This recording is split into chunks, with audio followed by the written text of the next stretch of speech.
Well, my name is Stephen Craig. I am the author of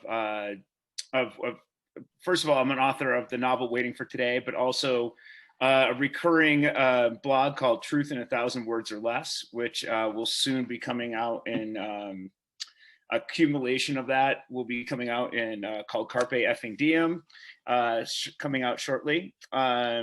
But I think this morning I am probably here to speak with you about where the pandemic currently sits and where it is emerging to, and probably the societal ramifications of a lot of that. I know, having done a little bit of background on your podcast and listened to it as well, you have had some really incredible people as guests on your show, with some really some scientific knowledge. That's not the perspective that I lend to it.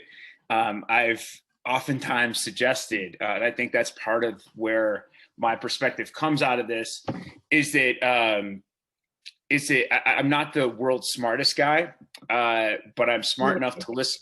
I'm smart enough to listen to people who know more than I do. And I think that has been where our breakdown in society has come, is that we stopped listening to people that are smarter than us. That is absolutely true. That's why I kind of invited you to learn from you as well. Thank you. That's perfect. I am so glad to be here. Very different than where I live. I'm up in the mountains in Colorado. But that's also really beautiful, I also want to live on top of the mountains, completely isolated from the city. It's funny. I generally think of where I live is fairly removed, but it's about an hour away from Denver. And we went to go to dinner last night, and the amount of traffic that was coming through and whatnot, it gets more and more urban all the time. So yes. Anyways, we'll move right on to the questions. Yeah, please go right ahead. Okay. So according to the events occurring during the pandemic so far, how has it impacted the way we see our culture and society? It's what's interesting in the United States. I think it's particular to the United States that we have seen this somehow or another expose the political divide, and it's somehow or another exacerbated that political divide that, of course, started as part of, in 2016 with the election of President Trump. But that's been a recurring theme, is this political division. And, you could argue that that was exacerbated by Russian interference, and that, there have been forces outside of this country that have tried to amplify that divide. But what I have found really fascinating in what has happened during the whole pandemic is that there's been this push from some people to listen to scientists, to listen to the people who epidemiologists who know what they're talking about and understand the science behind all of this.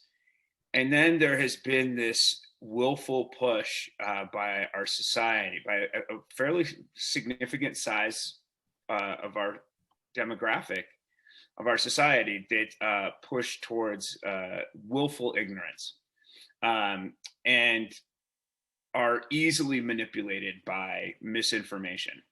And that push, I think, it's certainly awakened us to the dangers of where that can lead. As I've said before, when here we are at this stage in the pandemic, and in the United States, 50% of our population, roughly, right, 50% or so of the available population has decided to go and get vaccinated. Even though we live in a country that's privileged enough, our economic wealth and prosperity allow us to have enough shots for everyone. We still sit there with a whole bunch of people who thumb their nose at all of it and say, I'm not going to do that. And I think that's exposed a divide that says, I don't care, even to the point of their own detriment, right? Like, the evidence that's now coming out is that 99 point something % of the hospitalizations and deaths of COVID at this point from the Delta variant are people who aren't vaccinated, and they just still continue to ignore that really relevant data. It would be Yes. relevant to me if I weren't vaccinated. Yes, I think it goes both ways here. I think you have to see both sides of the situation. I think they should have their responsibility. They should take into consideration everything that's happening, and they should make their choice. If it's their choice, I think that's the point of democracy and freedom in this country. Like, we need that sort of freedom to make our own choices. If they don't want to get vaccinated, that's their choice. But wear the mask. So Right. I agree with you. I'm not. I would always be leery of any kind of like Orwellian control, right, where the government comes in and says you must do this. But I think there in France with Macron, I think he's taken the right approach and said, you know what, I do believe that people should have the right to have their own choices. And I actually just wrote about this week in a column entitled America the Selfish. We have to begin to realize part of what the pandemic has showed us is that our own individual choices also have larger ramifications for those around us.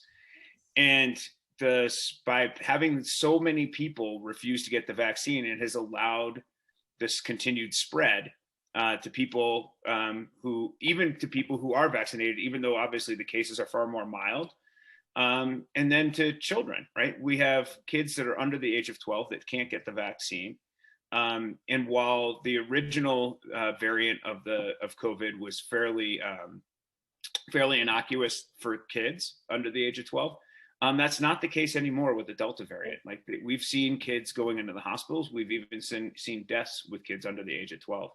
And at some point or another, we have to recognize that our own individual choices have impacts on others. So if you don't want to get the vaccine, that's fine. But then you don't get to go and enter the public sphere and impose your choices, right? And impose the choices that you make as an individual upon others, i.e., right? I think Marcone's got the right idea. If you don't get vaccinated, you're not going into restaurants. You don't get vaccinated, you're not going to concerts. You don't get to enter the public sphere and take that individual choice, because I get a choice too. And my choice is to prioritize my health and my kids' health over your stupidity. yeah. Not yours, but right. The people who have sat there and said, I'm not going to listen to science. You have every right to do that. Now, I don't want to be in the place. It's not only that. I think it's like it's because it's happening in both ways. Because when you're injecting a vaccine contains the harmful version or harmless version of a virus. Okay. Right. If you take the Zypher and the Moderna, they have nanotechnology. So everything that comes out so soon in the speck of time, you should realize not all medications are really effective in that case. So there is also another side to a story that is happening. It's like they're trying to like save themselves in both ways, I would say. Like, yeah. I think that's probably right. Like, there are going to be ramifications and side effects. Up until this point, the side effects from the vaccine have been relatively few and far between. Okay. Yes. Right, as compared to, you take a look at the number of deaths that have occurred through COVID. In the United States alone last year, it was 350,000. Yeah, but like even PCR is like really ineffective. So when they're trying to test for COVID, they actually can test for flu. And this is what I'm talking about, the inefficiency of the data and stuff like this. And yeah, so I think that people are trying to like save themselves in both ways. And if it's good, I think that a lot of the society is like really educated now because of internet and stuff like this, and they actually read up on the news, and they read up the other side as well, what the news isn't telling the people. And I think that due to that, they're taking their own decisions. I think an informed. I think that's exactly right. The first question that we started off with is how is the pandemic Yeah. inevitably exposed certain aspects of our society, and um, I too, like when the to be honest, when the pandemic first started, I was like, oh come on, listen, it's not that much more deadly than the flu. Like if you took a look at the death rates, largely its impacts were largely being felt amongst compromised populations, especially the elderly. And I was like, you know what? If I get it, it's no big deal. Um, but I continued like a lot of folks out there, I continued to read and find evidence to better inform my opinion. I think part of the problem that we see in our society today um, is the weaponization of news sources.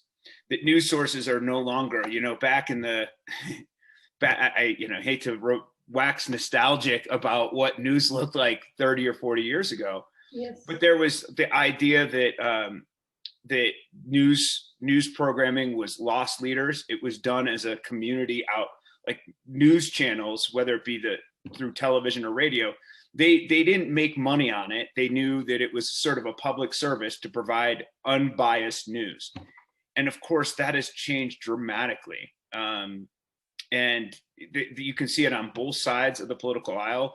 Here in the United States, I think certainly Fox News is the main purveyor of false and misinformation.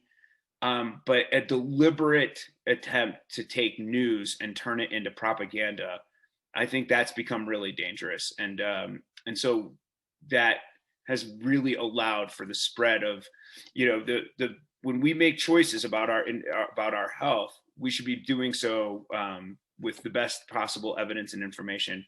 And I think that this spread of misinformation has really made that questionable. Yeah, that's also true because there are also lots of misinformation like on the internet, and it's easily people can get confused. And that's why there are like doctors out there who are trying to tell both ways of the both sides of the story. But the Right. thing is that when they try to do both sides of the story, they are actually banned from YouTube um, because of that. And so I know like a group of doctors who like have made their own kind of organization called America's Frontline Doctors. So Interesting. so they actually tell you both sides of the story because they want you to know the other side of the story that the news doesn't tell you. And that's why I think that people people choose not to get the vaccine because of that situation. Right. I think that, I mean, take a look at right now, we have the Olympics going on. Yes. Um, and Japan is obviously a highly industrialized, intelligent nation with generally a well-informed populace. And yet we are seeing the implications, right, of a very low vaccine rate for them. And again, it's not because they don't have the financial resources. There's just a real high vaccine reticence in their culture. And as such, they've had to lock down, almost virtually lock down. The Olympics are, you look and it's the first time you've ever seen Olympics with nobody in the stands. And I think that there is, as you've suggested, there's a middle ground to all of this. Yeah. I really don't want to see us going back to lockdowns and things like this. It's not healthy Yeah. it's just not healthy for us as human beings to be antisocial. But there are things that we need to do in order to get there, right? Yeah, but like I also think that this pandemic is like trying to teach us something that we shouldn't always, spend our time in the social circle. We should also learn to spend our time kind of like alone as well. Interesting. I think that as a general whole, listen, there's always, we all have very different personality types, right? There's that whole extrovert, introvert Yeah, yes. spectrum. But there are also, as a general whole, the human species has a certain sociological component. We are driven by our own biological evolution towards, right, congregation Yes. in some sort. otherwise the whole species Yeah. would end. And Right? If yeah, we didn't ever get yes, together at some point or another, the species would eventually run out. And so we are driven by our own biology to some degree or another towards social interactions. Um, and for example, just here, I mentioned early on that I live in a mountain community. yes. It's a fairly, we have a lot of tourism. So there are I kind oftentimes, of like the kind of mountain community, actually. yeah. Oh, it's fantastic. But we have a lot of folks, here, uh, oftentimes due to tourism. So, but the actual community that lives here full time is fairly small. And so when the pandemic hit, obviously tourism came to a complete standstill, and it was really just the people who lived here that sort of sheltered down together, hunkered down together, and there were a lot of there actually at the high school. I also I'm also an educator, and I helped open a private school that's here. And within the public school, there were a couple of suicides in our community from kids who I think just felt so isolated and became so despondent because of that. So there is, right, there is a happy middle ground of saying, listen, on the one hand, we want to protect, from the pandemic, but on the other hand, we also want to make sure that that the people in our community, we want to be aware of their mental health going forward as well. Yeah. Yeah, I think people, individuals as a whole, in order to survive in this world, I would say mental health is a new richness, because that's what you should like strive to have to actually survive in this competitive world. If that is not there, then you can easily, yeah, you can easily like go down in this kind of sort of environment. Is if you don't have mental health is the most important like component, I would say, to survive in such a competitive world. And if you look at leaders, you can see that most of the leaders are going towards dictatorship every time they try to want to control like a whole huge group of society, because they want to control their decisions. And you can see that this kind of like the country is going towards dictatorship. We certainly saw that Yes. we came dangerously close to somebody that really that really wanted to take us down that path, and that became even more evident, I think, on January 6th, when we had the insurrection on the U.S. Capitol, where we almost had to force, here America has often been held up as the shining beacon of what democracy is. And yet we almost saw that shining beacon go down in flames as people tried to overturn a democratic election and say, you know what, I don't care what the election results say. I'm going, and the same thing there, like this idea of throwing out evidence, right? There was clearly plenty of evidence for anybody who wanted to read it that the elections were fair and just and everything else. And yet you had this push by some people towards an autocratic regime. The people in power will always push, right? I don't know if that's anything new, that push towards dictatorship, as you put it, but rather a higher susceptibility of the right leaders only get as much power as the people give them. Yes. And I think there's a greater and greater push amongst certain segments of the population. Again, a lot of this is being fed by misinformation, but a greater and greater push to put that kind of dictatorship in the hands of those who would use it. Yes, and this actually escalates a lot of fear for the public itself.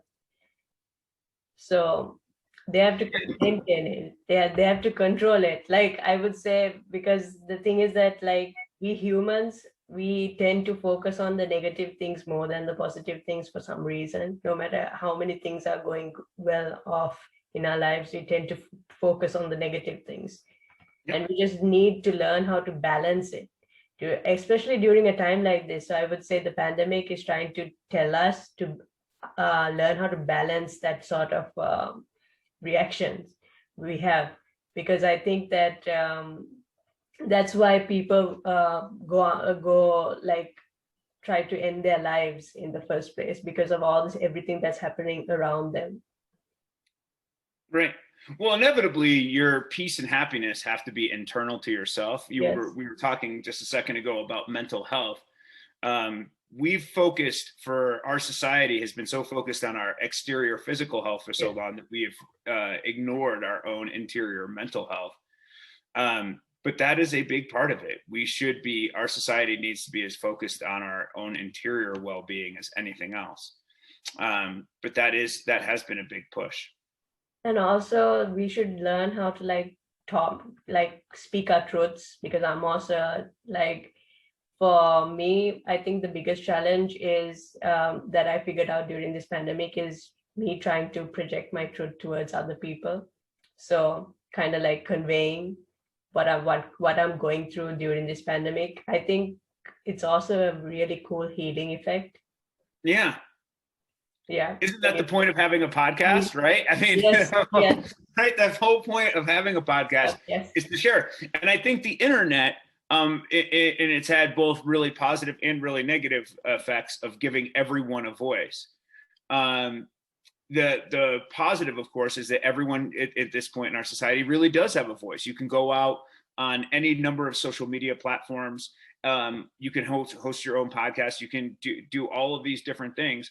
But because of that, because everyone has a voice, it drowns out, right, so many voices. So right, it becomes diluted in Yeah. terms of how many voices are heard. That part, I think, it's great that we have those voices. But I wanted to get back to another point that you suggested about the pandemic teaching us certain lessons. Yes. I felt I was talking to a friend of mine about this the other day, and we both agreed. I feel really horrible in that. For me, the 2020 was a fantastic year. I spent most of the summer camping outdoors. When it became clear. Now I have my ex-wife is immune compromised, and so we talked about that balance. I knowing her situation, I tried to make sure to be really. I really wanted to make sure that she didn't get it, and so I made choices that reflected that.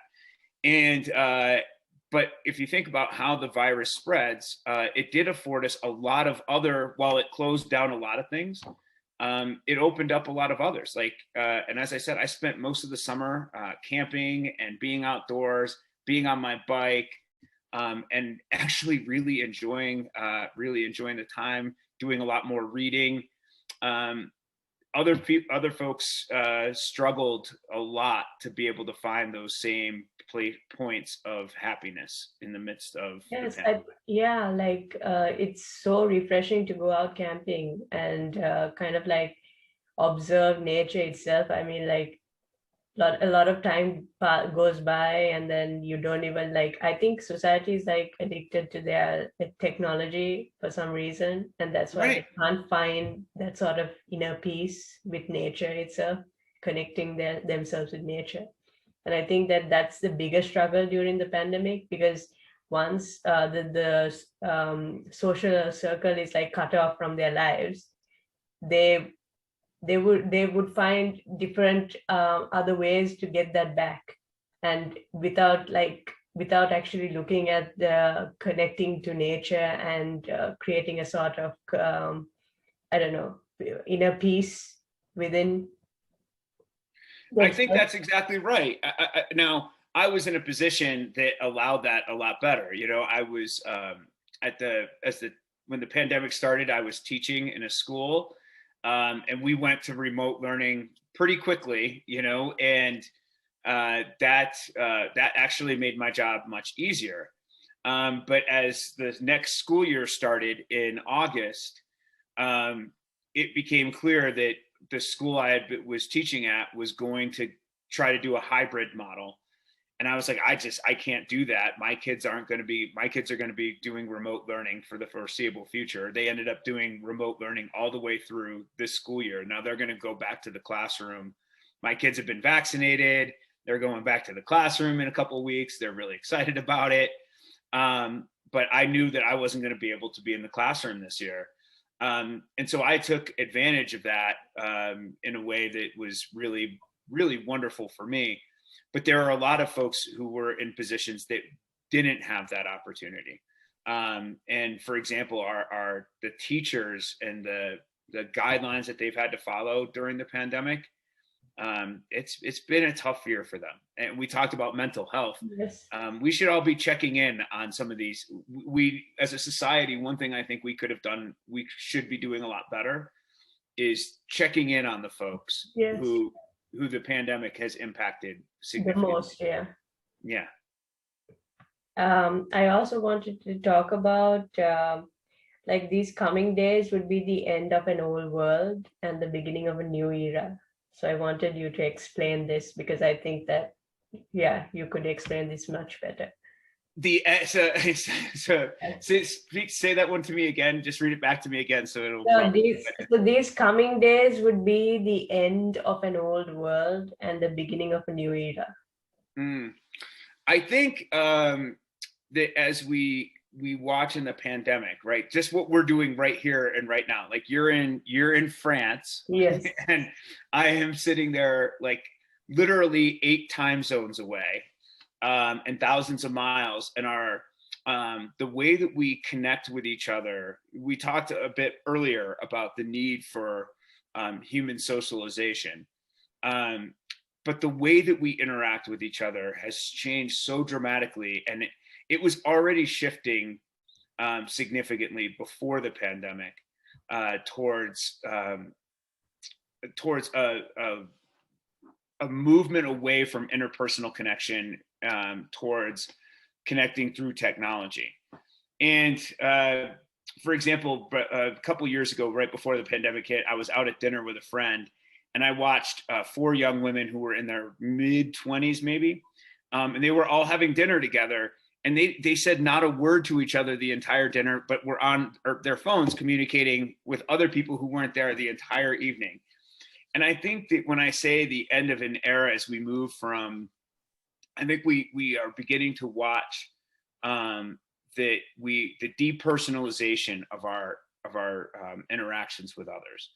That we're witnessing a movement away from.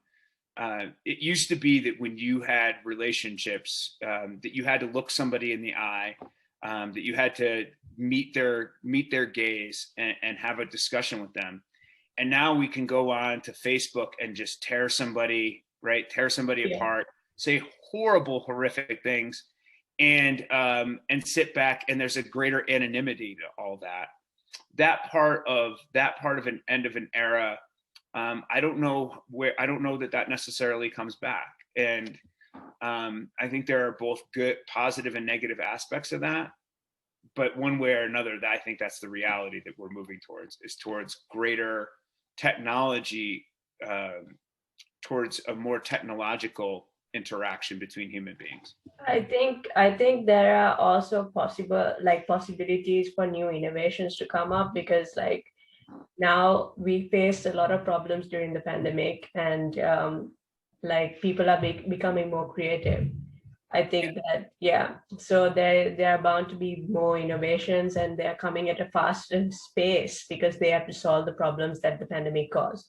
So I would say that, yeah, so we are entering a world that probably, like, this is what I hypothetically think, probably the doctors, most of the doctors will be replaced by gadgets, like innovative gadgets. So like you can actually get your like prescriptions right at home.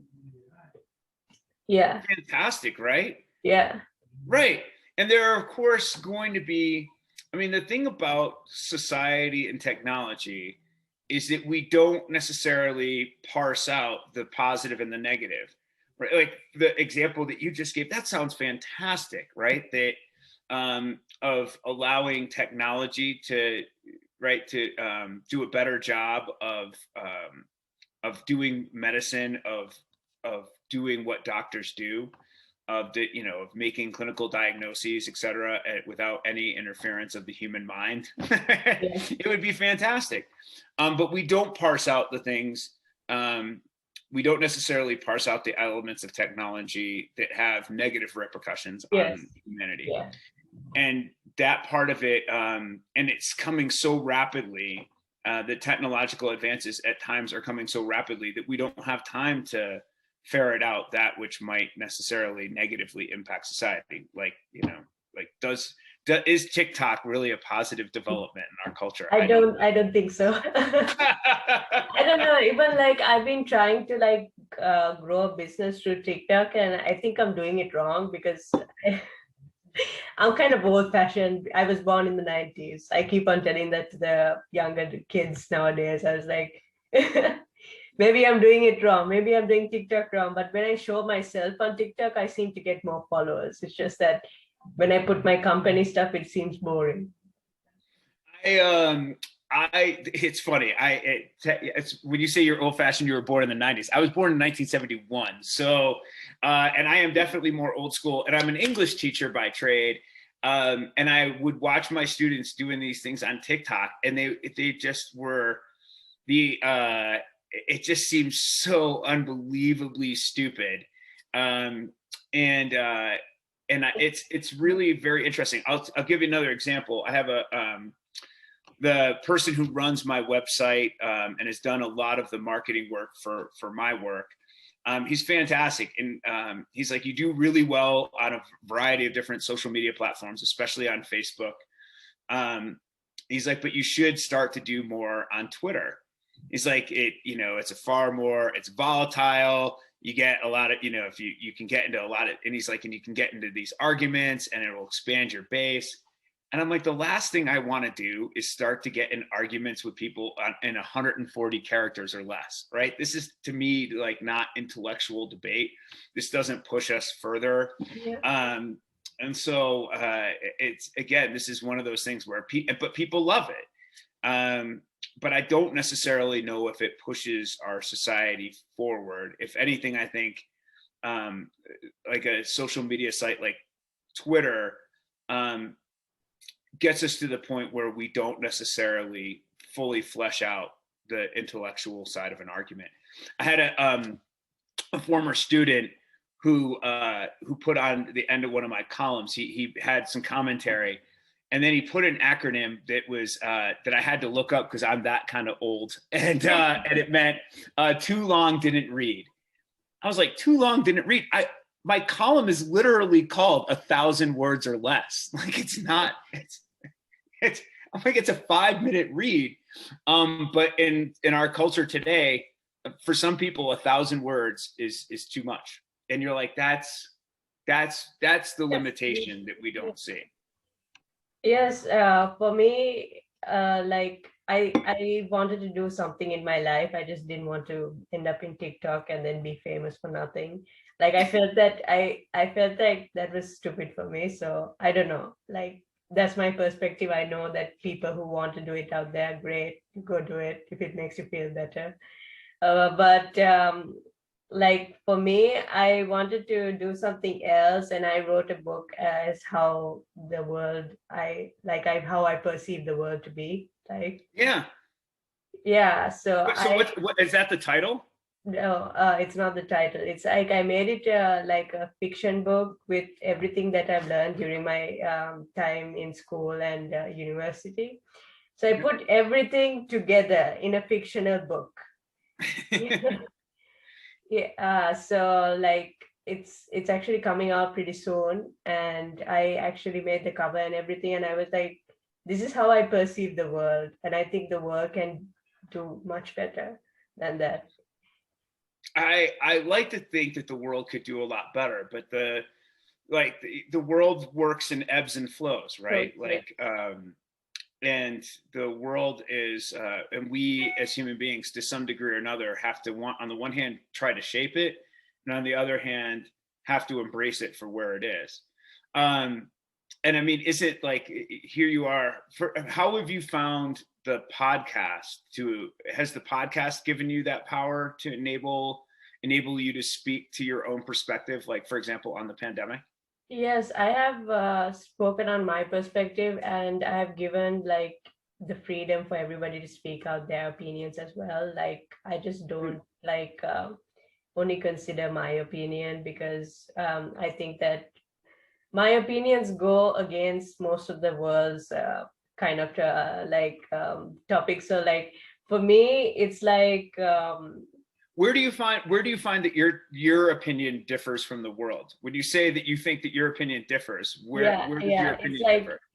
because imagine to like the question was to take the vaccine or not. I would say no. Okay. And I'm a scholarship holder and a previous medical student as well. So Right. because the thing is that happened is that there are so many strikes occurring, and in hospitals, especially here, Hmm. and because they are giving trying to show the world that there is something bad happening with the vaccines itself. Maybe it doesn't affect everybody, and it depends on fate, obviously. But we just try to give the world the full view, because I don't think everybody understands what's going on and the full bigger picture, basically, because nobody can see it, and therefore like a lot of people can see only one side. And then Hmm. yes, and as people from the medical sector, like I feel sad that most of the people can only see one side. I want to show them a full picture and maybe put it in a movie form, which I am incapable of doing right now. But I can only speak, and but I write better than I speak, because I'm more organized that way. When I'm writing, my thoughts flow in a very organized manner. Interesting. I feel equally comfortable in both Yeah. formats. But I agree. I think that we ended up falling on different sides of the vaccine equation, right? Yes. Like for me, it was a pretty um, for me it was a fairly obvious equation. I took a look at the science on both sides. And of course, there are inherent risks, right? Yes. Especially when a vaccine is rushed out with that kind of push. And And there will be the virus is also really adverse, like that. right. Yeah, it's a very strong virus compared to any other virus that we've seen before in history.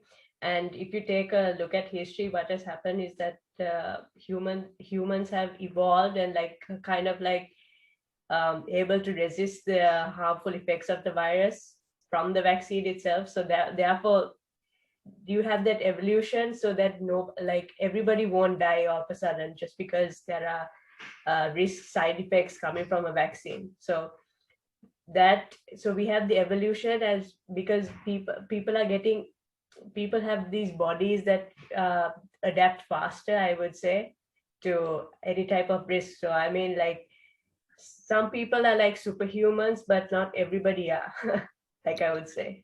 Right, but at the same time, the just as we evolve, so does the virus, right? And not Yes. just this virus, but viruses in general. They're going to inevitably evolve so that they become more contagious Okay. and Yes. are able to Yeah. inhabit the body easier. And so it's that constant back and forth, that ebb and Definitely. flow. It does. You see that with forests as well. We had here up in the mountains, we had were ravished by the pine beetle, right? And so the inevitably nature has a way of having an ebb and flow, right? Of taking out a certain amount of this ecological balance. Yes. But we as human beings, right? We try to control. We want to live forever. Yes. Um, and to some degree or another is the virus nature's way of saying no, you don't Yeah. get to live forever. And I think it's like we have to also learn how to keep ourselves clean, and like kind of not taken the virus to our body, because like I think what we have learned throughout history is that we have learned how to become more cleaner and be more responsible in our lives, in not being able to like contract diseases. Like if you see children, the way Yeah. children get diseases is like this. You put them on school in school and they will get a cough or a cold, or they come home and they give it to you like in a gift box. That's a metaphor. Yeah, and I would Good say metaphor. that Yeah. yes. So so even in history, when we look at all the pandemics, the majority of people are still like that. It is absolutely the majority of people still. I have always been horrible, and I was a teacher, and but getting back to your point about the evolution, I rarely got sick as a teacher, Yeah.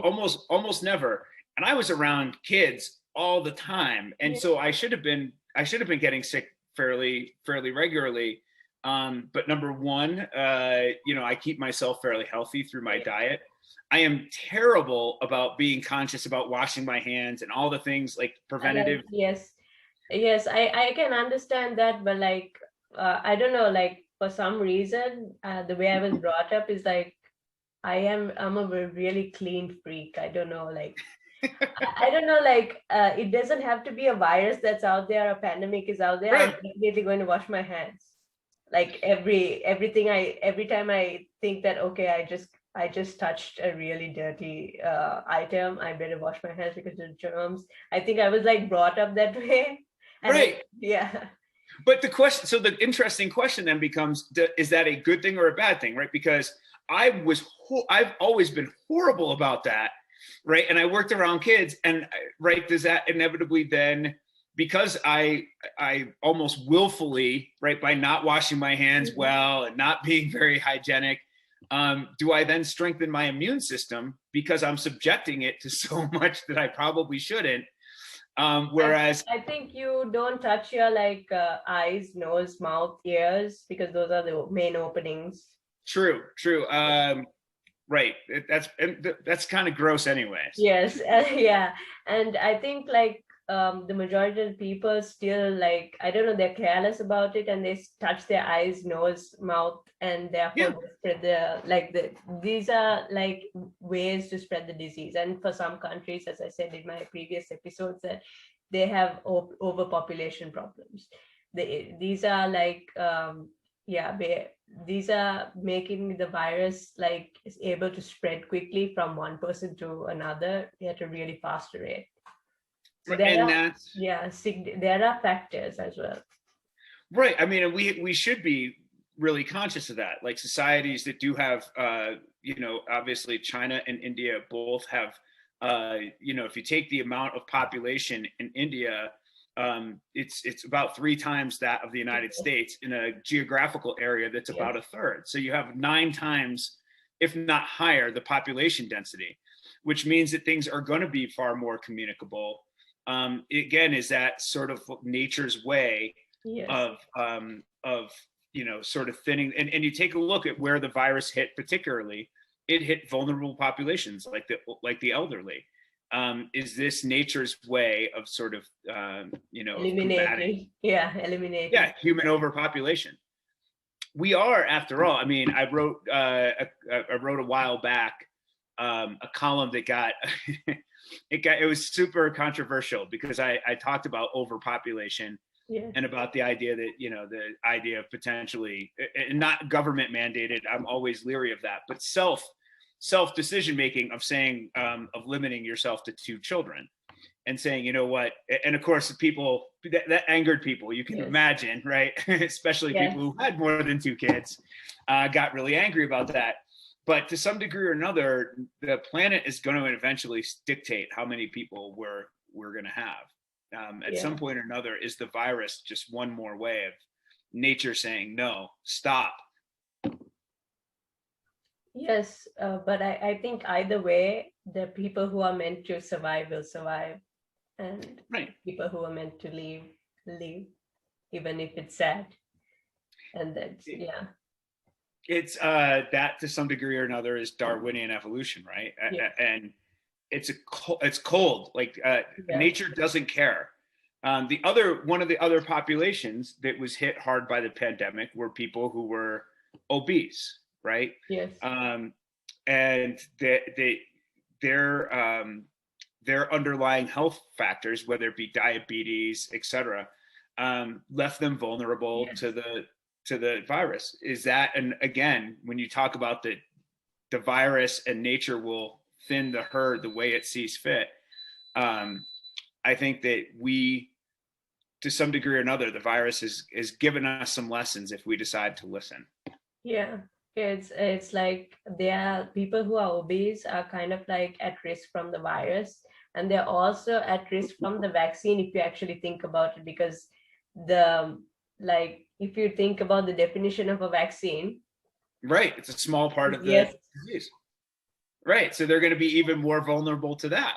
yes. So that's why we have to like think about everything and every aspect and try to like save like the people we actually know. Like I'm Right. trying, yeah, I'm trying to do that for my family as well, and anyone I know who comes under this risk category. Have you been able to try to Convince convince? them, yeah, I've been Yeah. able to convince like people of my own country, but the thing is that because I can convince people of my own country, but I can't convince people who have this who are like science driven people, completely science driven people. Yeah. You can't convince them if they are, if they have one, like if they have one point of view, they will stick to that. Like, yes, Yeah. It's that. so I was like, okay, it's your choice, because I don't want to be a dictator and go around and say like, if we don't obey me, like that's the end. Our friendship is over. Like it's not. That's not me. Right. You've got to be wary of the same, right? You were clearly earlier in our discussion, clearly very wary of the movement towards autocratic regimes. You can't become the autocratic Yes. regime that you're so wary of. But during the lockdown, we had choices to make, right? Yes. We had a lot of time on our hands, and how we decided to spend that time was up to us. And there was a joke here in the United States that people put on the COVID-19, 19 pounds, which is about 8 kilos, right? I mean, that's a significant amount of weight for people to put on in a 1 year period. Um, but we had choices. Like, instead of sitting around and watching TV and eating pizza, you could have been spending your time trying to sit there and go, you know what? I am a bit overweight. I'm going to use this time to exercise and get my body healthier. Um, yeah, but It's like people have to be like I'm not going to ridicule people for like their body or anything. I just want them to make better choices. Like, right. This isn't about body shaming them. yeah, This this is is about the about fact. that. Yeah, this is about making better choices for your lives, because I think that, yeah, I think it's better to go actually challenging your comfort zones. Like I do, like I go hiking when I get the chance. And I'm like, I was never able to hike when I was younger. And I was never like able to like be free when I was younger because of the culture I was raised in. And when I am not, finally in a Western country, I have the opportunity to do everything I want, and that kind Right. of makes me feel like so happy. At the same time, it doesn't matter if there are less people now than before to gonna do it. Makes it Actually, our wonderful. mountains are crowded as heck now with people. And I'm of two minds about it. Right? It's made all of my favorite hiking and biking trails are a lot more crowded than they used to Yeah. be 2 years ago.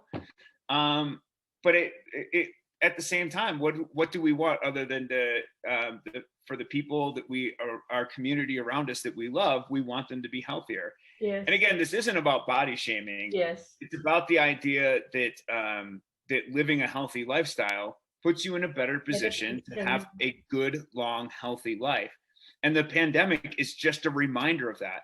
The Yes. evidence is pretty clear that the two most vulnerable populations, the two groups that had the highest fatality rates, were folks over the age of 70 and people who were, who were defined as obese, right? People that were 20 pounds or more. I'll put it as these two groups: elderly groups and people who have like autoimmune diseases who are at risk. Right. Yeah. Yeah. Anyways, we can move on to the other questions. So, like another question I saw in your profile that kind of interested me is how is modern politics falling into the realm of idiocracy? I say that one again. How is modern politics falling into the realm of idiocracy? Yeah.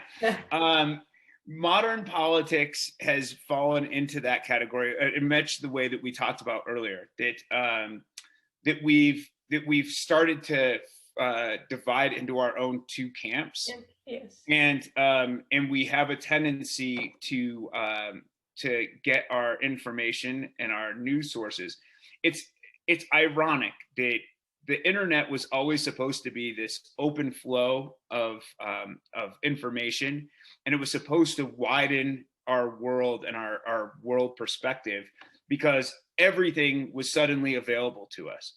But what it's ended up doing is that our politics define the information sources that we inevitably adhere to. And so folks on the left side of the political aisle gravitate towards that sort of information, and folks on the right side of the aisle, and there's not a lot of overlap. And so what happens is that continues to further and further divide, with both sides not necessarily having the full picture. It's part of why podcasts like yours are so helpful. Yes, to our culture. And also because you're part of you're an educator itself and a teacher, I would like to ask you a question: is the modern education system failing? Because with the traditional education system failing because people who get degrees and probably go onto this really have leadership qualities do not actually get the get appropriate positions, because you would say that okay, how can you differentiate people amongst the rest, and how especially in politics itself, where you have the president, we have the prime minister, and how can you differentiate these people? Is the modern education, not the modern, is traditional education system failing because of it? Malcolm Gladwell, I'm sure you know who Malcolm Gladwell is, did a really fascinating podcast on this last season, in season 5, I think, where he talked about meritocracy and the idea of a hypothetical world in which we assign positions based upon lottery, right? Rather than by voting or by people trying to read your resume and judge who would be the best person to fill this job. If you did it by lottery, it would actually be an even better system. We will never. It's a great thought experiment. We will never do that as a culture because we are ingrained with the notion that certain people hold certain attributes that make them better for certain positions than others. But there's a lot of merit to that hypothetical. The other is the traditional education system failing us. I would answer that both yes and no. And by the no, I mean, I think actually, I helped start a school here that's based upon progressive education. And I think that progressive education model has begun to take some root here in the United States and elsewhere. And it's the idea of moving away from knowledge-based education and moving towards the idea of critical thinking and problem solving. Because of the internet, I don't care what year the American Civil War was. I can look that up on a computer. Like this idea of the facts, I don't necessarily need to memorize all these facts. What I need to know is to be able to to then look up those facts, how to access the information, and then how to interpret and utilize that information towards problem solving. Because I think that the society doesn't have that sort of problem solving, critical thinking, those sort of aspects. Right. I think that traditional education lacks in that regard. But I think that the movement in education is more and more towards that progressive model of saying, you know what, I don't care whether or not you can memorize these dates or every state capital. None of that matters. What matters is, again, your ability to access information and to then interpret and analyze the information. So in that regard, I would say, no, I think that we are moving more and more towards that model. Where I think, however, the current education system is failing us is that we put less and less accountability on kids, and that we've gotten to a point in a society, you know, that everybody gets a medal, right? Like Yes. we run a race, right? We run a race with 8 kids, and every kid gets a medal. And I'm not against it. I'm all for the idea of giving positive reinforcement to all 8 of those kids, but there's nothing wrong with giving some great cheer to the kids that made it to the top, right? And so the same thing academically. If we have a grading system and that pushes kids towards better excellence, towards doing that, and instead of holding kids accountable, what we see more and more is that because parents advocate for their kids in a different way than they used to, that we're being pushed more and more towards mediocrity rather than towards excellence. And we as a culture continue to evolve when we push and aspire towards greatness and towards achievement, rather than just going, well, everybody gets the same. I'm not a huge capitalist. I'm not like all for like the people having obscene amounts of wealth. But rather like the idea of accountability for where we've achieved and how we move forward. That part of it, I think that's where I think the education system is failing us. Yeah, and that's why you don't have political leaders making the best effective choices in obeying the rules of democracy, I would say. Right. We listen. Yeah. Regardless, I definitely fall on the left side of the political aisle, but there are Republicans, people on the right that I would vote for, but Donald Trump isn't one of them, right? Like that, like Yeah. in voting for Donald Trump, he's not a smart human being, and how he got his wealth, and the attributes that he brought to the table are just are really not things that we should be aspiring to. But because of the way that our culture has shifted, he got elected president fair and square in 2016. I think that we've seen signs of shifts in our society, where our values are clear value shifts, that celebrate a lot more mediocrity and lack of achievement.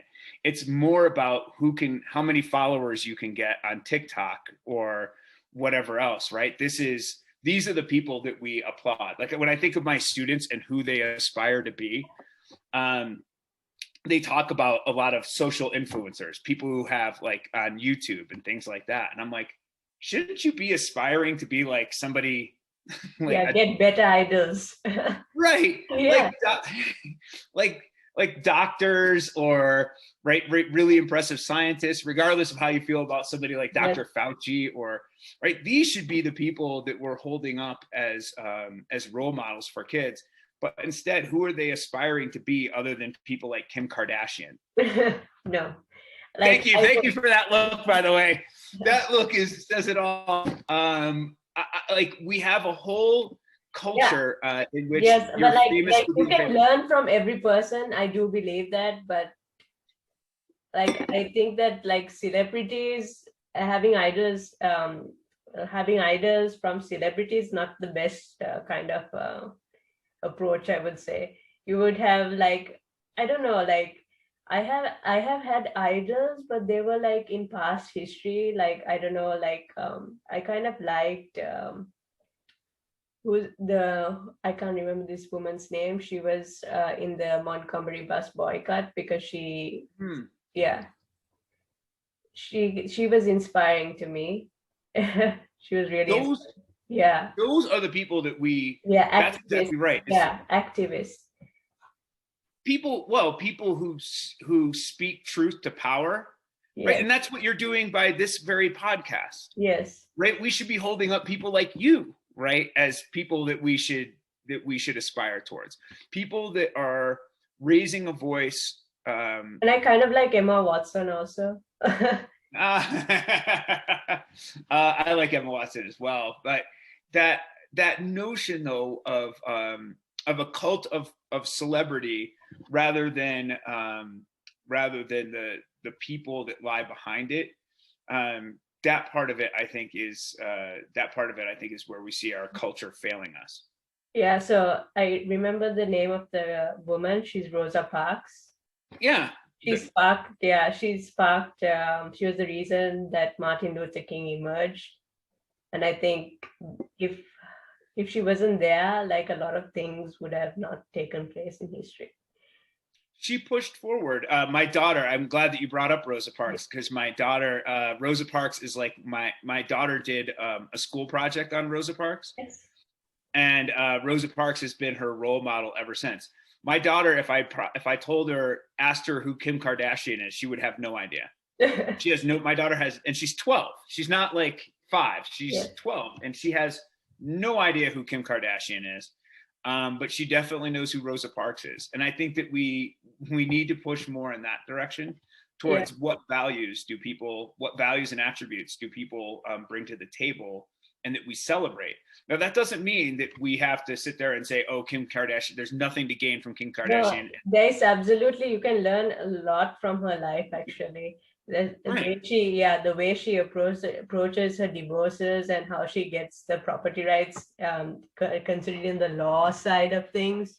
I Yeah. am so interested in that area. Like I think she handles the law side of things really well. Yeah.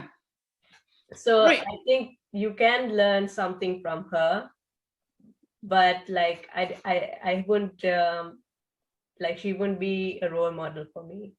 So Or right, we have to understand and limit our what perspective we take on folks. yes. As a young kid, there was a basketball player. His name was Larry Bird, and he was played for the Boston Celtics, and I just loved him. Now, I'm not a tall guy. I'm never going to have his basketball talent. So, me trying to aspire to be him would have been ludicrous.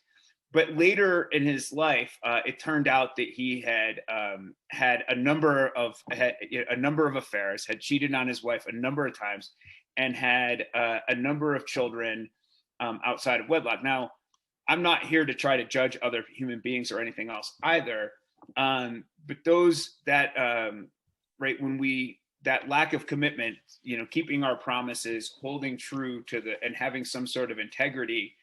Um, that's not a value that I can get from that. So when we take a look at the people that we hold up, even Martin Luther King had Yes. attributes Yes. that were questionable. Yes. Um, he too cheated on his wife. There was Yeah. right, there was adultery, but that doesn't take away from the things that Martin Luther King did teach us and the wonderful aspects that he brought to our society. Yeah, that side of things also because like people make mistakes and then they learn throughout the course of their lives, I think, because not everybody's perfect when they're just born. So I think that like everybody's learning in the course of their life. So yeah, they're going to make mistakes going on. And I think that what Martin Luther King did was like really good for the society. Well, it was real. I mean, it's huge. He was one of my true role models as a Yeah. kid. Like one of the people I really held up and respected because of how much he changed society. And of course, the United States is really is a really great. It's a salad full of dressing. That's an interesting metaphor. I hadn't heard that one before. But we have a lot more. Our culture is really diverse. Yeah.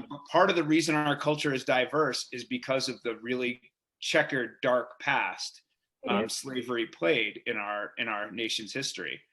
And so a lot of people came here by choice, Yes. but a lot of people didn't. So yeah, so in my country we call Americans like they act like the salad full of dressing. As I said, I had not heard that one before. We as Americans get a lot of interesting, there's a lot of very interesting aspects to us Yes. culturally, and the way that the world perceives us. Yeah, because I think like everybody looks up to Americans. They're like, yes, Yes and no, right? Like you're in France. There are a lot of folks in France that rightfully, in my opinion, question the United States, and yeah, some, we do too, but we look up to United States as well. So yeah, we follow whatever United States is doing. Like I think that it's but we also question it at the same time. But we have these sort of metaphors going on within the entire school as well.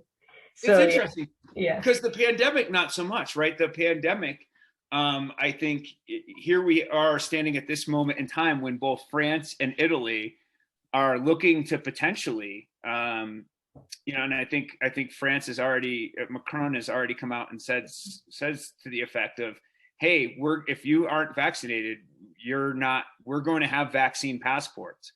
Um, and the United States is really reticent to do that.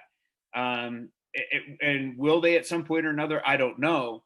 But that's a great example of where France and Italy, and some of the European nations might be leading the way in the direction that we're going. Whether you think of that as a good thing or a bad thing, sometimes I think that sometimes the world is more innovative, and certainly the Scandinavian countries. Man, the yes. Scandinavian countries are great.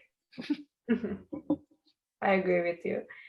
Anyways, how has culture shifted for better and for worse over the past 50 years? That was in your profile.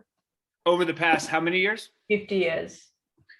Oh, I think we've talked a lot about that so Yeah. far. I think that culture, um, there are some really wonderful things about culture. Like if we think about how much more inclusive our society is today, and we saw it first in racial acceptance. You were joking about how old school you were being born in the 90s, but when I was growing up in the 70s and 80s, the idea of gay people having the rights that they have now and being fully, not just, I hate the word tolerance, because tolerance says that there's still a problem, right? Like, Yes. oh, okay, like you're Yes. you're gay, we'll tolerate you. I don't want to be tolerated. I want to be accepted for exactly who I Yes. am, right? and so we've shifted towards not just a tolerance of the gay community, but embracing the gay community. And so I think in so many ways, because the internet has been a big part of proliferating this acceptance of all peoples, including, and we're seeing that now with transgender, right? We're finally seeing people being embraced for just who they are. That part of our culture, the idea that we're moving more towards racial, sexual equality across the board for all people, that part is fabulous. As we've talked about, where I've seen culture shift towards the negative, is this inherent isolationism, this idea of us moving away from interacting with our fellow human beings. And part of it we see as a backlash towards all of that equality, the people who still hold a lot of those prejudices then go onto social media and use that as a platform to spew that hatred. And there's a greater anonymity in the way that we interact with each other, so that I can go out and say horrible, horrible things about people and sit back behind my keyboard and not have to take ownership and accountability of looking somebody in the face and saying the same things that I can sit there and type online. That part of it, I think, is problematic. And that part of the culture shift, I think, is towards the negative. Technology is a great thing when it brings us together, but I question it when it starts to push us further apart. Yeah, because I think you can't convey your full thoughts and through social media as well. So many people can misunderstand you to think that you're not an open-minded person, because I think that through social media, we just show, or we are capable of showing one side of us. Right. Yeah. And that stirs up a lot of commotion, misunderstandings, and a lot of division as well. A lot of division. But it allows us, like we talked about before, to retreat into our own corners. Yes. Right. It used to be I have a number of friends of mine that are very different than me politically. And I've run my own podcast, as you know, and I had a former student of mine. He's also a filmmaker, a brilliant young man. And he and I don't always see eye to eye politically. And I invited him on the podcast recently. And at first he didn't want to do it. He's like, you and I don't agree on this. And I was like, exactly. Yeah, like, exactly. That's why you that's should the come. point. Yeah, that's the point. Right. Exactly. Yeah. And when we, as I said, when technology brings us more together, it's fantastic. Like we should feel safe to have an intelligent discussion about where we disagree and where our points of view might differ. But instead, we find ourselves retreating back to an ideological community that reinforces our viewpoints and our perspectives without challenging them. And we've seen that a lot in the pandemic, right? That there are very few people in the middle about any of this. And that's why I think your podcast is fantastic, is because it's there for information. Informational purposes. People can see the bigger picture, because nobody can see the big picture, especially when something like this takes place in the world. Right. And I would say that another component we didn't talk about is the need for natural acquired immunity. Some people who don't decide to take the vaccine will have to rely on their natural acquired immunity to survive. Yeah. Some of the people that haven't taken the vaccine, understandably, got COVID, right? And developed antibodies. If I had that happen, I probably wouldn't have taken the vaccine either. I'd wait until I'd continue to get tested for my antibodies. I had a friend of mine tell me recently, they got COVID back in March or April of 2020. And they got tested just a couple of weeks ago, and they still have sufficient antibodies to prevent COVID. That's a sign that that if our immune system is still able to have enough antibodies a year later, that's a great sign for those folks who've gotten it already to say, listen, I probably am not going to get vaccinated. Yeah, because we have our own defense system as well. So a lot of it depends on how strong we are, actually. Right. And this is where, when we were talking earlier about washing your hands and how strong your immune system is. But again, we also can do things to try to strengthen that immune system. One of it is taking care of our body. Yes. And I think that this is my perspective. You can agree with it or not. I'm not going to attack you for it. But So I think that I think people should take the vaccines when the death rate like lowers from the vaccination itself, and I think it needs like a few more years for it to become more effective against people. It's interesting. We do differ on our opinion there, and I don't know that we have that much time. You know, that Yes. we're starting to see healthier with the new Delta variant. We're starting to see healthier and healthier people have more and more impact. Right? It's more Yes. virulent in its impact, and I don't know if we have necessarily all the time to wait to see about the vaccine, but that's Yeah, again, it this kind of depends. It dialogue is depends. healthy. Yeah, it depends on how you are located, how many people they are going to see every day, and how like there should be kind of like an equation or something like this, that how likely are you going to actually contract the virus itself, because that's what I have kind of evaluated, and that's why I made the decision as well. I take my natural immunity. I trust my natural immunity, because the way I've been kind of isolated is kind of one thing, and the other thing is that I for some reason I'm like sure I won't get it. I'm Are wearing you? a mask. I'm protecting myself. Yeah, I'm like confident about it. I have not been, you know, during all this. Sorry, I'm just going to put down my window. Yes. I was getting right there. That would be significantly better. We I didn't know one way or another. I don't I certainly interact with enough people that I thought, you know, it was a possibility. And I feel fairly confident now that I'm vaccinated that I won't. Um, I did feel really confident from the beginning that if I got it, that I'd survive. You know, I felt always felt fairly confident that I'm healthy, that I keep pretty good care of myself, that I would survive the virus. Yes. I did, however, like my circumstances were fairly unique in that, as I said, my ex-wife, who is the mother of my Yeah. children, you know, prefer not to see her die. It sounds like it Yeah. would be bad.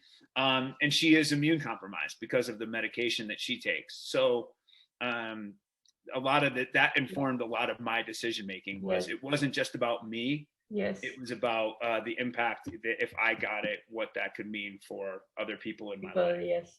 And culture also plays a role. I don't know about Western culture. Do they always go for every little thing to the doctors? It's probably true.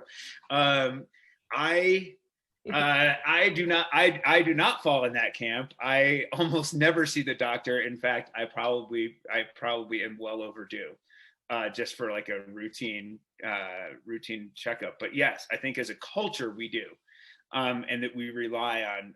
To be honest, I think that we've become far more reliant upon the pharmaceutical industry. Yes. Like Um, that's why I think that having your own gadgets and having prescriptions at home itself is like such a convenient idea for me, because I come from a culture that is like mostly relying on our natural immunity, because we have I was brought up with the concept of Ayurveda to kind of like heal. So kind of like my generation, so people from my family and people of my family who came from generations and generations ago, they kind of relied on their natural immunity, and they've stayed like some of them above 100 years.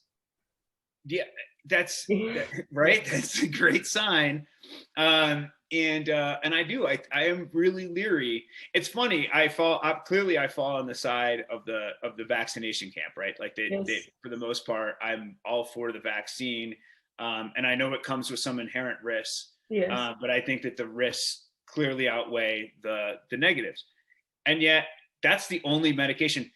Like when when I just took a trip to Mexico with my girlfriend, and like, you know, she had like all these like a Yeah. whole like thing full of medica like you know, medication she takes. I have none. I have none. I don't take medication for anything, and and I as a general whole am leery. I'm really leery of the pharmaceutical industry. I do believe that there are far more in homeopathic remedies, um, we as humanity managed to get by without the pharmaceutical industry for thousands and thousands of years. But that I tend to fall in the middle ground. If I were to develop cancer tomorrow, I would go to Western medicine to try to treat it. But I do think that we rushed towards the pharmaceutical industry way too quickly. Yeah. Anyways, one last question, and and because we actually touched on all of these questions, kind of, so anyways, how has the internet convoluted the notions of free speech in the midst of cancel culture? Oh, that's a really fascinating one. I've written about cancel culture quite a bit recently because I find it. This again is where I think that true thinkers can find some middle ground. I'm all for the notion of the internet and free speech, and I generally, as I said, I embrace all of the values of equality and diversity. Right, I am, I am all for. I am pro gay, pro transgender, pro. Right, I am for the equality of all peoples.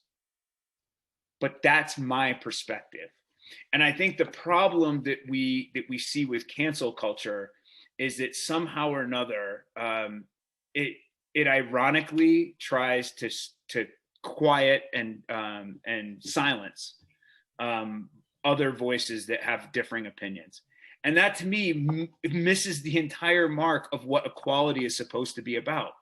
Right, that we can celebrate our ideological differences.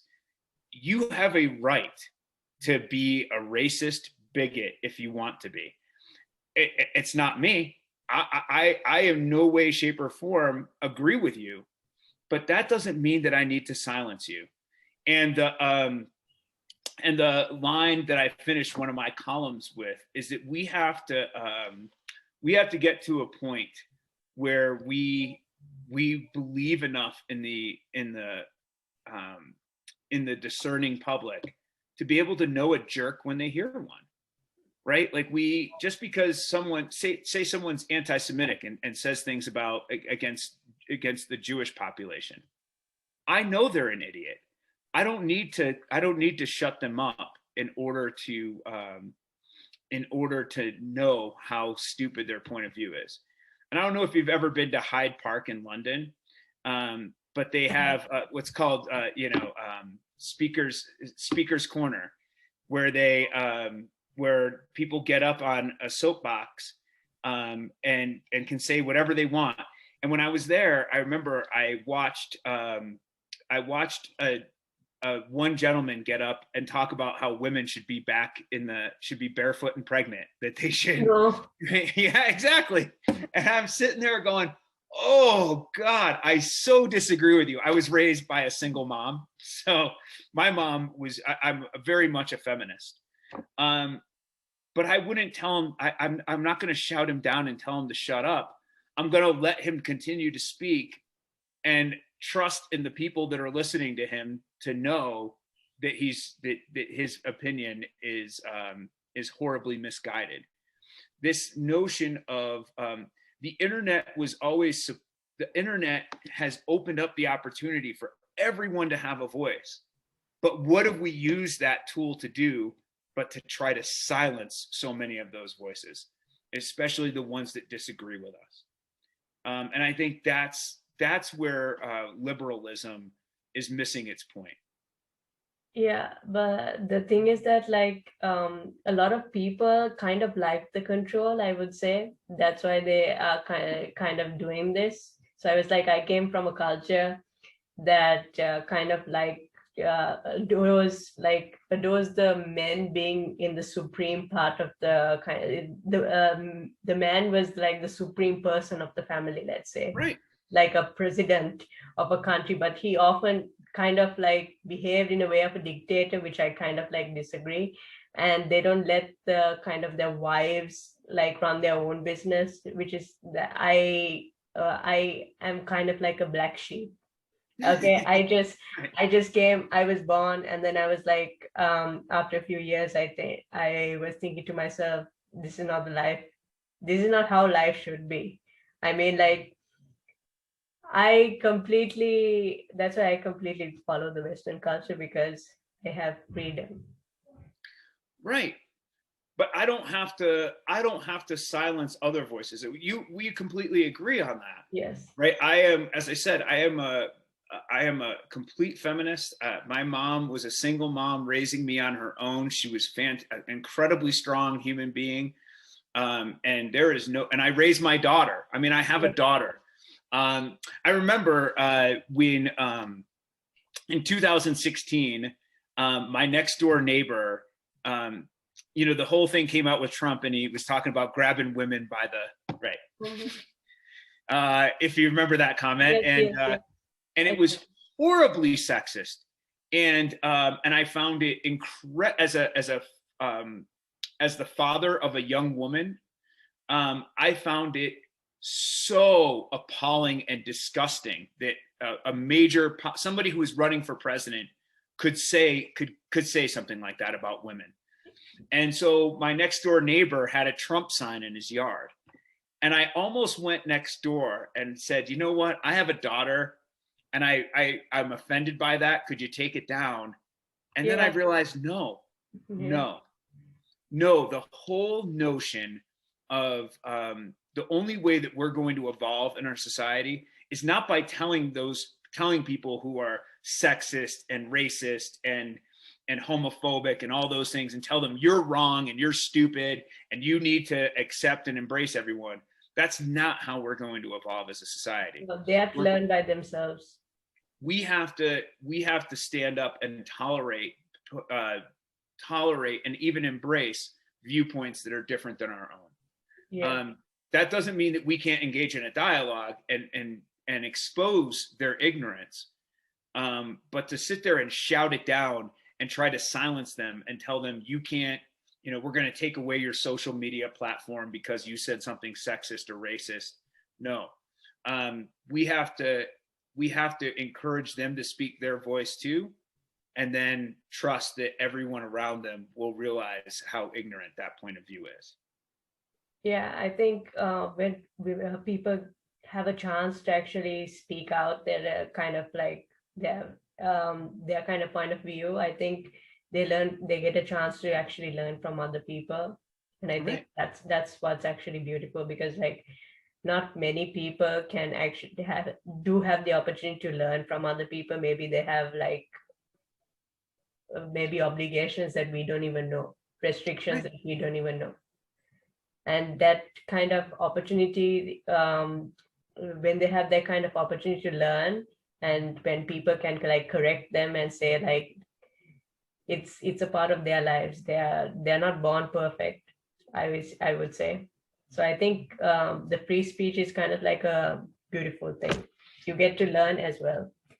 I made a lot of mistakes in my life, and I thought that like previously when I was a kid, like I used to think that culture was like our culture was correct and stuff like this. And then I when I grew older, I kind of figured out this is what the culture is the main reason why I'm not happy.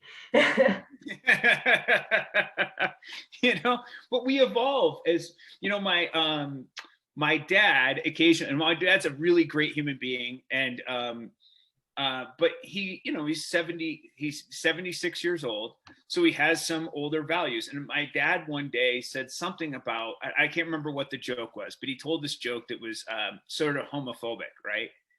And my son lectured him about it and said, Opa, I really find that joke offensive because, and he explained why. He didn't try to silence my dad or tell him you can't tell jokes like Yeah. that. Or he explained why he found that joke offensive. And I think my dad grew a little bit as a human being because of it. I think my dad, uh, and here he is, 76 years old and continuing to evolve as a human being. Um, it's We only continue to evolve when we embrace free speech Yes. and dialogue, not when we close ourselves off to it. Yes, I think when I was a kid, it was like definitely closed off, and I was like mimicking like my parents and what their beliefs were. Right. And yeah, and that's where it went all wrong. And then when I learned, I kind of like taught them as well. And that's why they're getting adjusted to the kind of new life that we are living in right now in a Western country. Yeah. So yeah, so they're little by little getting adjusted. Even about the homophobic jokes, my mom also kind of makes it, and then I try to explain why is it bad and stuff like this, and she learns. Like I realize that she learns a lot through me. Like Isn't that a beautiful thing? yes, Right. And we continue, you asked, we were talking about this when you asked me how has culture gotten better in the past 50 yes, years. It's that way. yeah, It's in the way that we're not going to develop and make culture better by ramming that that mindset and that perspective of embrace of inclusion, right, for everybody, like total inclusivity for everybody, no matter whether they're gay, they're transgender, they're black, they're whatever they are, right, one female, doesn't matter, that we openly embrace and include everybody. You're not going to ram that down someone's throat. The way that we've evolved as a culture is that our dialogue has continued to allow people to be more to have to share that insight. In that regard, I have a lot of hope for us. It's a much different world than when I was born in 1971. yeah, It's even different than when you were born in the yes, 90s. it was. But like I'm so glad that I'm not like a technology freak where I always look at like dive into Instagram and like only look at celebrity pictures. I'm like glad I'm not a person like that. Oh no, I that part of culture, as I Yeah. said, I'm more leery of. But that's part of the ebb and flow of the Yes. beauty of all things, right? Some You have things. to you have to come into realization. Even the kids nowadays, I like you have to come into realization that for me, I tried TikTok and I was getting bored of it. I was like, what is this? This is not this is not significant. This is not doing anything in my life. I, you know, I taught, I have a 12 and a 14-year-old at home, and I have, you know, I taught kids of that age, and I've had them show me the TikTok. I just don't care. I just don't care. Yeah, it's kind of like people kind of realize that in different ages, I guess. It's like it's how fast, how willing they are to learn that this isn't the right way to do things. I mean, you could actually like if it's like something to do with your business or brand, like I would be like go for it. But if it's like just dancing and doing like weird stuff. Just right. I think we've become a culture where anything that we can to get noticed, right? Yes. Notice me, notice me, notice me, notice me. Pay attention to me. Um, and I think that that misses the larger, right? Like that the world is a far more global place. When everybody, and I think that's a particularly American phenomenon, right? Because Yeah. we are so, right? We are so self-involved as a country, but we've spread that globally to this self-involvement. We as a culture and we as human beings evolve when we spread ourselves outwards and not having to have everything focus on us. Yes. Um, when we spread our the when we spread what's inside to the world outside of us rather than having the outside world try to focus on us. Yeah. Thank you for joining our podcast Oh, thank you once so again. much. I really, it was an absolute delight. I can't wait to, yeah, I just, it was a really, absolutely wonderful experience. Thank you so much for having me. Yes, and I will contact you again when we can have you so we can discuss on other topics as well. If you have something interesting to discuss, you can send me a message as well.